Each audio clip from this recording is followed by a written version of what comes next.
unpack global headlines. We also tell you about the stories that matter, whether it's in the field of literature, music, the arts. We educate, we entertain, but most of all, we also enlighten. And we tell you this time around we spoke about the FNB Art Fair last week. And what was unveiled, there was a very interesting project concept, Africa Reunion, a landmark initiative that flips the script on history. We're talking about reclaiming the narrative stolen at the 1884 Berlin Conference, and it boldly declares Africa will define itself. And it's conceived by Pan-African visionary Thebe Ikalafeng. He brought to life on canvas celebrated artist Mark Modimola's work, and it's anchored in history by Professor Kwesi Prah. The Africa Reunion. It's more than art, it's a manifesto. And they're joining us today. What a privilege. Thebe Ikalafeng as well as Mark Modimola. A very good evening. Thank you for, I never get guests in the studio. What handsome guests. Look at me. What a lucky. You've done well in life. I think you're going straight to heaven. Yes. We are winning. We are winning. This is a very bold, and I expect nothing less from you, Thebe. Thank you so much. Taking on the Berlin Conference, just take me through your thinking and what you and Professor Prah were thinking when you said, you know what, it's time.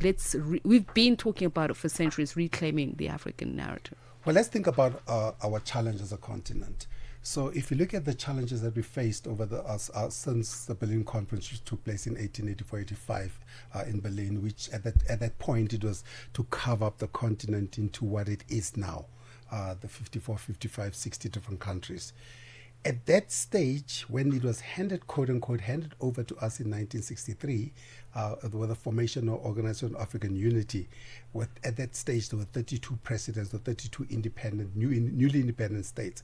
Between then and now, what we were handed over something, we inherited, if you will, a continent which we didn't define ourselves. Mm-hmm. So we inherited the borders, we inherited the religion which was imposed on us, we inherited the hierarchical reflection on tribes, because tribes has always been who we are, but we never ever at any stage, if you look at Rwanda, for example, 94, with the genocide that killed 1 million people, one of the primary causes of that was when one tribe was elevated above the other. So the wars about tribes, the wars about religion, you go to Nigeria, north and south, Islam and Christianity. And these borders, which we're still fighting over, we're fighting over the borders between who owns Western Sahara. Is it Morocco or is it independent state? Sudan and South Sudan, or Sudan within Sudan, or Mali within Mali. So when those are some of the big problems of the world, of the continent, and they impede us from achieving, let's say, 2063 goal of a truly united, prosperous and peaceful continent. So when you're conceptualizing it to bring it to life in art, through art, what were you thinking? And I'm going to get to Mark, who's going to explain to us how you translated that onto... So at that point, if you reflect on these challenges, then we ask ourselves the question, shouldn't we go back to the drawing board? Mm-hmm. What we then said, but we cannot go back to that table. So the table of 1884. Because that table we didn't set the agenda. Because the initial start, when we started off, the question was, what if we were at that table? Would Africa be the same today? Mm-hmm. And we realized that we cannot go to that table. It's not our table. So we decided, let's flip the script. Let us set our own table. Let us take our own agency. Let's have our own representative people around the table. Let the table be round so that every voice is equal. And let's flip the script, if you will, on the continent. Let's look at the continent differently. Let's correct some of the colonial errors, such as the sizing of the continent. As you know, with using the Mercator approach, it was almost a compressed continent, which is made to look smaller than its actual true size. Right. So those were some of the challenges that we faced. And we said, this time we want to write the script ourselves. But to write the script ourselves, we need a blank slate. So the blank slate means what? A continent without borders, a continent without tribes, a continent without religion. Let's just keep the natural truths. All right. The So, mountains, the rivers that we found. Mark, how did you translate this onto canvas? I believe it's 3 by 2 meters. Yes. What was your artistic interpretation? And also, when you received the idea, did you have ideas on your own from your own personal readings, family relations? I don't know. Yes, Please indeed. go ahead. Thank you. Well, first, what we did, we had a lot of conversations, myself and Thebe. And a lot of the conversations, as he says, centered around how do we reimagine this conversation, this discussion that happened at the Berlin conference. First, the conversation started with the map. At the Berlin conference, we had a map that didn't properly represent us. This map was cut up. It was not the right size. As Thebe says, we were using a Mercator map, which comes from the 1500s. That was a time that really was not representational for us.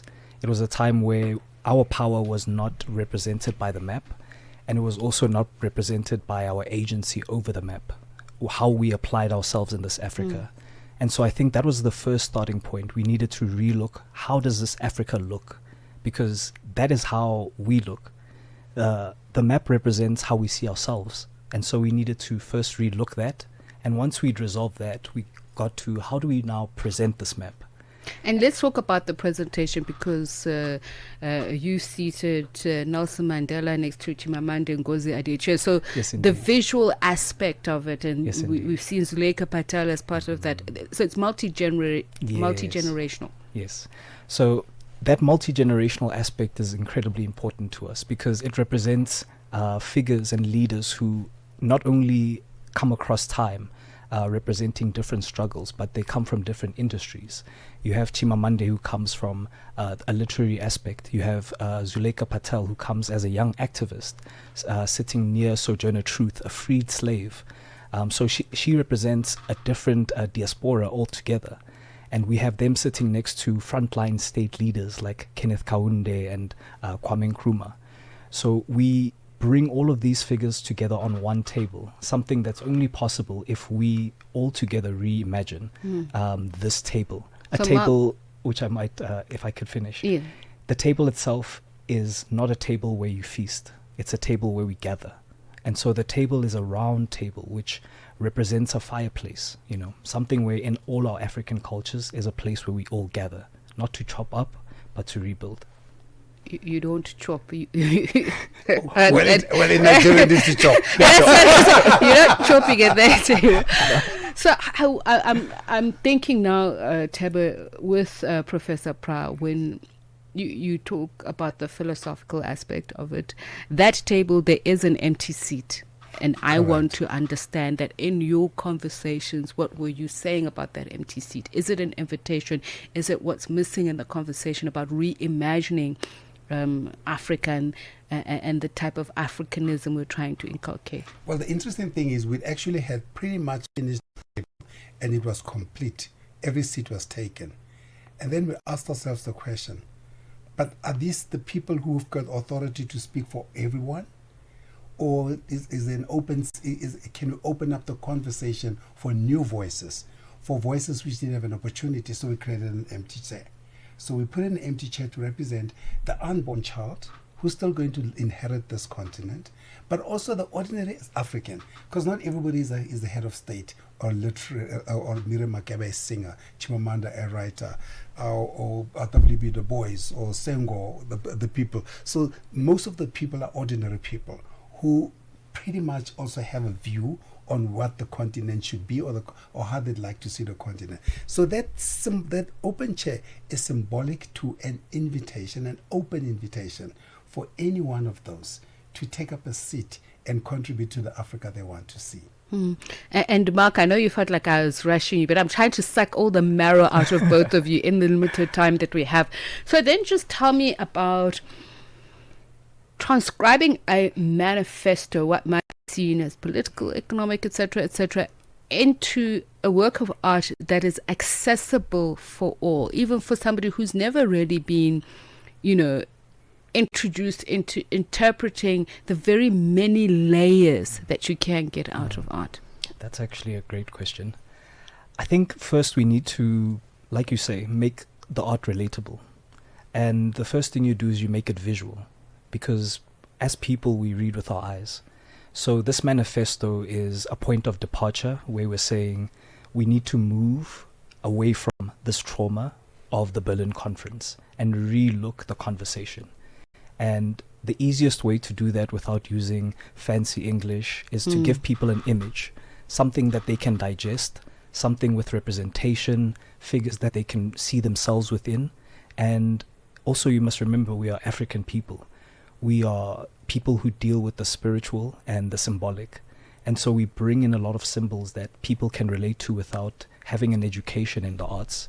You have this bird which flies into the scene, the sacred ibis, something which can be found in Egyptian hieroglyphics all the way to southern Africa. It's a bird that you'll see if you go to the park, just wading and wisely going about the marshes looking for food.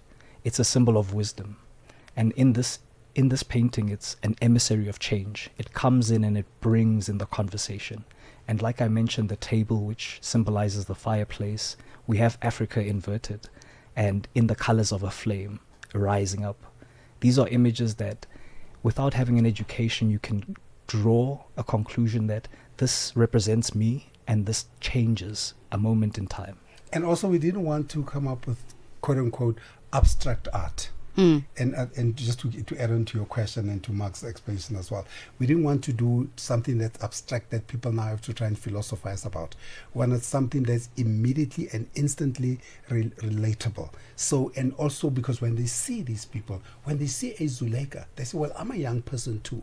I also have a view on this continent. Oh, that's Chimamanda. She's in the 40s. So, if you will, it's multi-generational, as you've corrected. But also, it also pays homage to those who've come before us. I want to actually pick up on what you're both saying, because what you saw me do is I was trying to remember the name of the author, because I read the book a while ago and I forgot it. But Sankofa, I think it came out recently, I think last year, by Chibundu Onuzo. And I loved how she was talking about the multiracial identity aspect of it. And a lot of Africans now within the diaspora or here, it's something that they have to contend with as wearing their own skin. So we know, so we're moving beyond ethnic groupings now. We're talking biracial, multiracial claiming of Africanism. So UNISA is a very symbolic learning space to do that, Thebe. And for that painting to hang on the walls of UNISA, which is the home of so many of our revered academics who've taken their thought leadership across the continent, speak to me about the importance of that. So we then decided much earlier on, because we had multiple questions. Where's this painting going to end up? We're going to auction it and make lots of money out of it. And we decided no, but the purpose of this painting was not to make money. The purpose of this artwork was to tell a story. So it's the story before, then the visual. So then we said, but how are we going to ensure that future generations don't forget or have a reminder of the bigger goal for the continent? We said it would be best if it goes to an institution.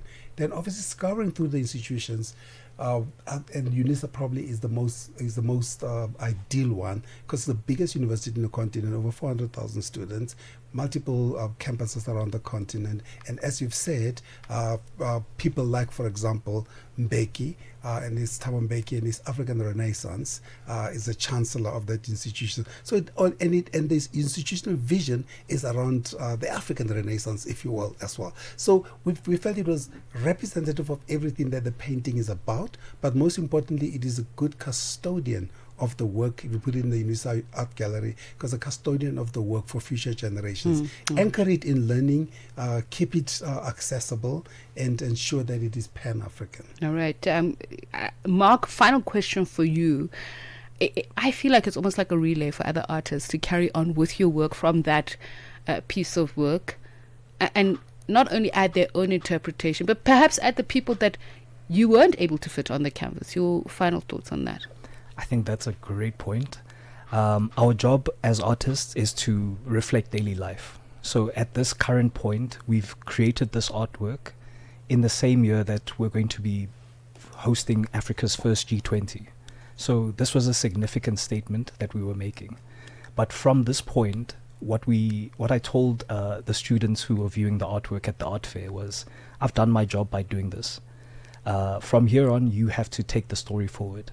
The same way that Thabo Mbeki, Nelson Mandela had their struggle. You know, we depicted them at the height of their struggle, at the point where we could relate with them and the message they were trying to bring across. And so I'm only passing on, as you say, the message. This is a message that's ongoing.